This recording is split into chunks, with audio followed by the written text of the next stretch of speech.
Hello students, we are going to continue in our Chapter 7 notes, Lesson 2, Forging a New Constitution. And we're looking under the heading the need for change. And we're going to first look to define depression. So I will begin to read. A growing number of Americans became convinced that the government under the Articles of Confederation was too weak to deal with the country's problems. Among these problems were serious economic difficulties. After the Revolutionary War, the United States went through a depression, a period where economic activity slows and unemployment increases. Wartime damage to the southern plantations led to a sharp drop in rice exports. Trade also fell off when the British closed the West Indies market to the American merchants. The little money the government did have went to pay debts to foreign countries. This resulted in a serious shortage of money in the United States. So we are going to look over here to define depression. We're going to click on that little highlighted part there. And this is a period when economic activity slows and unemployment rises. So our country has faced many times of depression over the years. And sometimes it seems like it might be a depression, but they actually sometimes refer to it as a recession. In fact, during this pandemic time, we definitely saw economic activity slowing down, and we saw a rise in unemployment during that time. I don't know that they specifically have labeled this as a depression, but it definitely could be considered that. So number 2, how was America affected? And we've got a few things here that we're looking for. You'll notice that there are 3 bullets there. That wartime, I'm just going to highlight that whole thing. This is where we're finding the answers for this. So we had damage to our southern plantations during the war, and so that led to a decrease in rice exports. So plantations were damaged, so rice exports went down. And remember, trade is very important to the life of the economy. That's how our government will increase its supply of gold and silver. And then we also have that trade fell off when the British closed the West Indies market to the American merchants. And we also had Spain closing off that lower part of the Mississippi River at the Port of New Orleans. So trade also decreased, which again is a big deal, right? That's how we are going to increase our gold supply. And then we had a little bit of money that we're using to pay foreign debts. So we have a money shortage because we're using it to pay those foreign debts. And I think this hopefully should be obvious to you. Foreign debts cannot be paid with paper money. They have to be paid in gold and silver. That's the only thing that transfers country to country is gold and silver.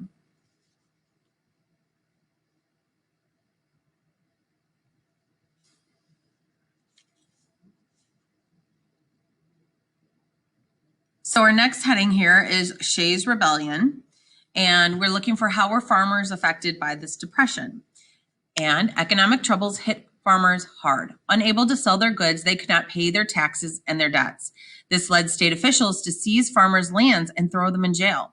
This treatment angered many farmers. Some began to view the new government as just another form of tyranny. They wanted the government to issue paper money and make new policies to help those in debt. A group of farmers in Massachusetts made this plea to state officials. Surely your honors are not strangers to the distresses of the people, but know that many of our good inhabitants are now confined in jail for debt and taxes. Resentment boiled in Massachusetts. In 1786, angry farmers led by former Continental Army Captain Daniel Shays forced courts in the western part of the state to close. The goal was to stop judges from legally taking away farmers' land. So we can answer a few of these questions so far from what we've read, and then we're going to have to read further to get more information. So how were the farmers affected by this depression? Well, they were hit really hard. They are not able to sell their goods. Here we go. And so they were also then not able to pay their taxes and their debts, right? It makes sense. You can't sell your goods, you can't pay your debts. And so what happened? They started taking their land and then putting farmers in jail. Now, we kind of talked about this earlier in the year, that what happened to people who couldn't pay their debts? They put them in jail. Is that a smart punishment? No, because if you put them in jail, how are they going to make money? We're talking about farmers here. They can't farm when they're in jail. So they're not ever going to get that money paid back if they continue to put them in jail. So they're unable to do the thing that makes the money.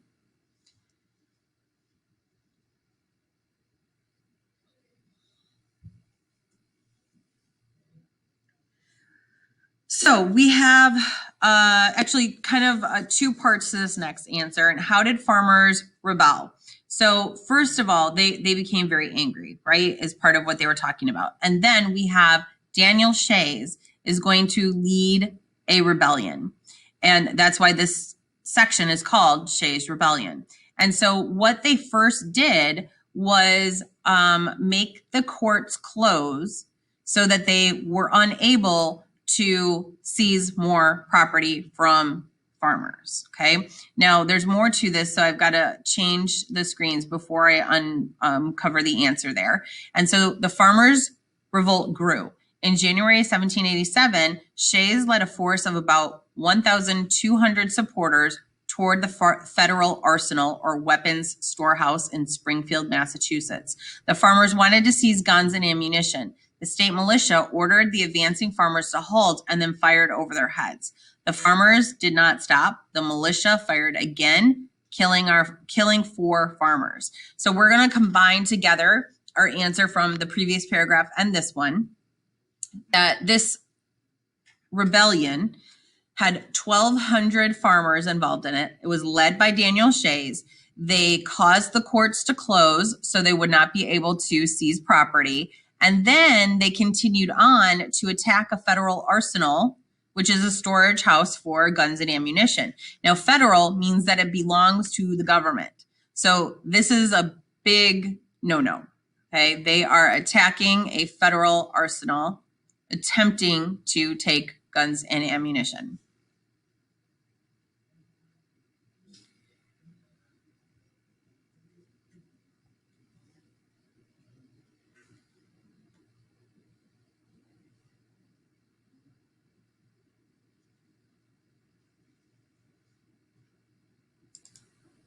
So then our next question is, how did it end? And they ended up calling in the state militia. So remember that militia are our volunteer soldiers, and they are going to come to help fight in emergency situations. So they're actually today compared to what we call the National Guard. So they're not full-time soldiers, right? They have their own jobs on a daily basis. And then when they're called into certain situations, they come and help out. And so they called in the state militia. They told the farmers to stop. They didn't stop, so they fired, and they ended up killing 4 farmers. And then from that point, the rest of the crowd scattered, right? And once we hear gunshots, people start to panic a little bit more. Sometimes we get some gunfire back, but in this case, the crowd scattered.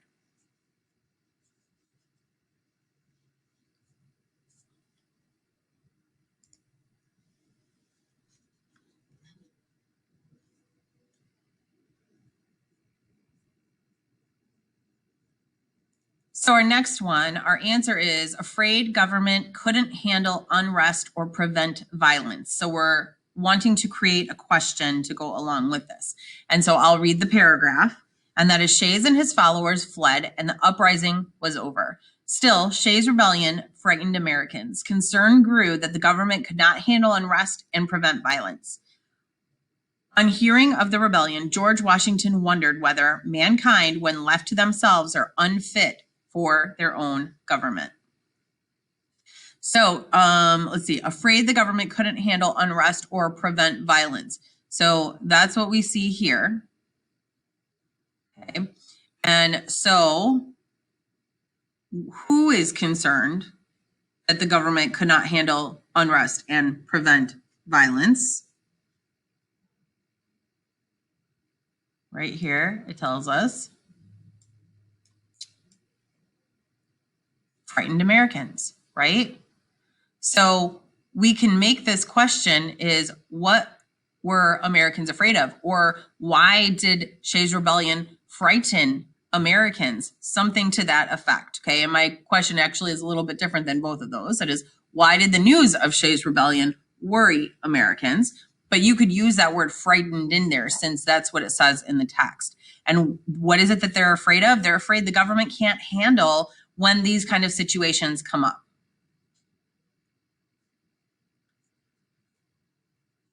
Now, we also know that there will still be other situations that the government has a difficult time handling.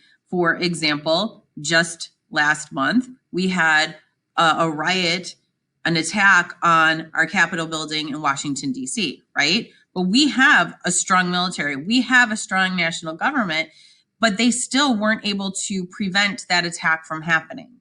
So it's not always going to be something that can be prevented. That's just sort of my point here, okay? That doesn't mean that it will never happen again if they try to make things better.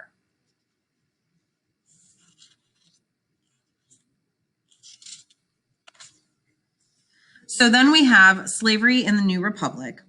And I will preview the question and I'll read a little bit before I change the slide. What did 11 states do about slavery between 1776 and 1786? The Revolutionary War called attention to the clash between the American belief in liberty and the practice of slavery. Between 1776 and 1786, 11 states, all except South Carolina and Georgia, outlawed or taxed the importation of enslaved people. Now, I hope that this part is not really surprising to you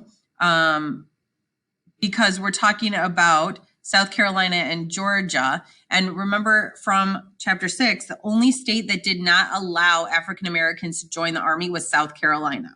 And so it should kind of make sense of why they also weren't in part of this. So 11 states, what did they do about slavery? They outlawed or taxed the importation of enslaved people. So what that means is if you wanted to bring slaves into the country from West Africa, then you were going to have to pay heavy taxes on that in order to get them into the country to put them into slave trade.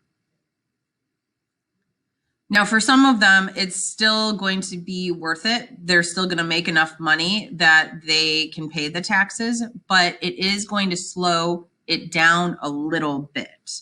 And remember, that's our goal. Our first goal is to stop the spread of slavery. Then we want to start to slow it down until we can finally get rid of it altogether. So number 2, our answer is South Carolina and Georgia. So from that information that we just read, again, all here, it says all except South Carolina and Georgia outlawed or taxed the importation of enslaved people. So our question should be, which 2 states still allow slavery?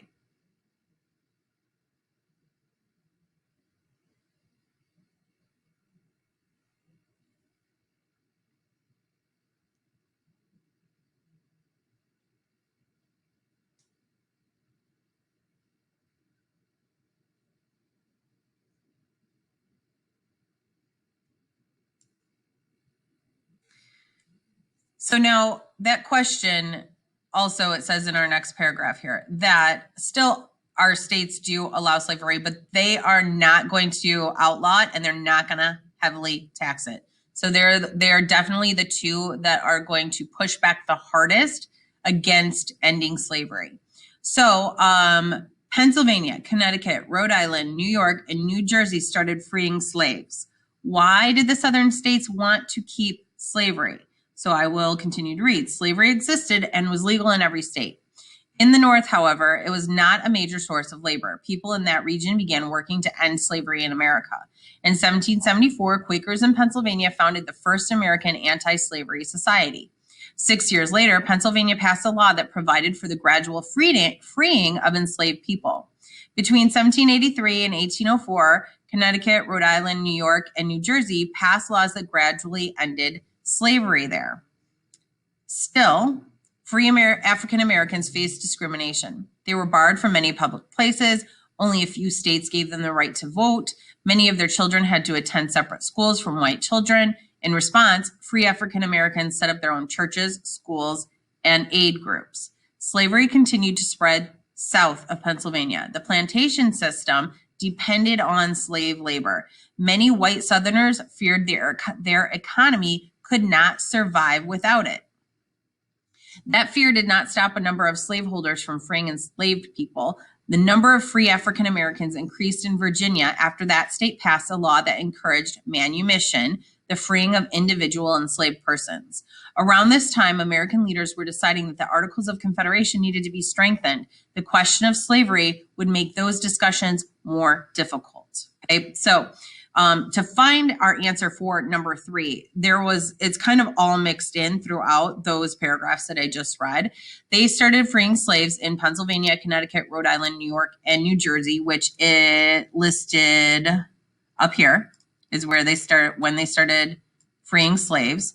But the reason for that is because the biggest reason for that is because it was not a major source of labor. So why is it that the southern states want to keep them? We'd have to scroll down further. And we have here, slavery continued to spread south of Pennsylvania. And here's the reason why. The plantation system depended on slave labor. So they were afraid that their economy would not survive without it. Now, could that have been a rational fear? Absolutely. That's who did their labor in the South, was slaves. But wouldn't they be able to find people to continue to do the work and not have slaves do it? Absolutely. The thing is, they'd have to pay them, right? Now, they might not have to pay them a whole lot, but that's not what they're thinking of. They're thinking of that they won't be able to have as many people working because they would have to pay them. So they think that they would completely collapse the economy if they did not have free slave labor. Because granted, they pay for slaves up front, right? They pay for them to live, kind of. They don't have great lives. They don't give them, really feed them well. They live in basically shacks. They don't provide them with new clothing and the comforts of living. They really give them the bare minimum of things. So their costs are basically upfront, the cost of buying a slave. And then from that point on, they kind of leave them on their own to take care of themselves. And so they are foreseeing all this money that they're going to have to spend on labor rather than using free slave labor. So number 4, why did the number of African Americans freed in Virginia increase? And that is here because we are talking about something called manumission. We're also going to want to include that in our answer. So they passed a law that encouraged manumission, which was the freeing of individual enslaved people. So that meant that they weren't going to end slavery altogether in Virginia, but certain slaves could go free individually. On a plantation, an owner could decide to set 5 of his slaves free or 1 of his slaves free. And so they're slowly freeing some of those slaves.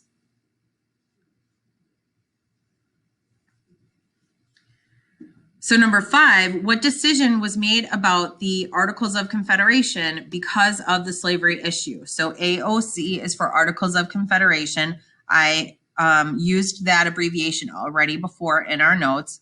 And so they decided that the Articles of Confederation needed to be strengthened. And this is something that I've been saying since we started talking about this chapter in the Articles of Confederation, that it wasn't good enough. There were so many things wrong with it. And we listed out, 6 weaknesses of the Articles of Confederation in lesson 1. So this is definitely something that is coming more to their attention, that they've got to strengthen this document if they want to have a successful government, a successful national government.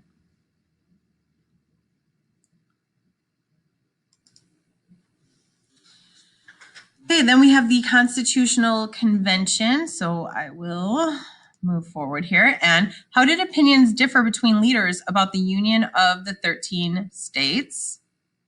And we have, although the American Revolution led to a union of 13 states, it had not yet created a nation.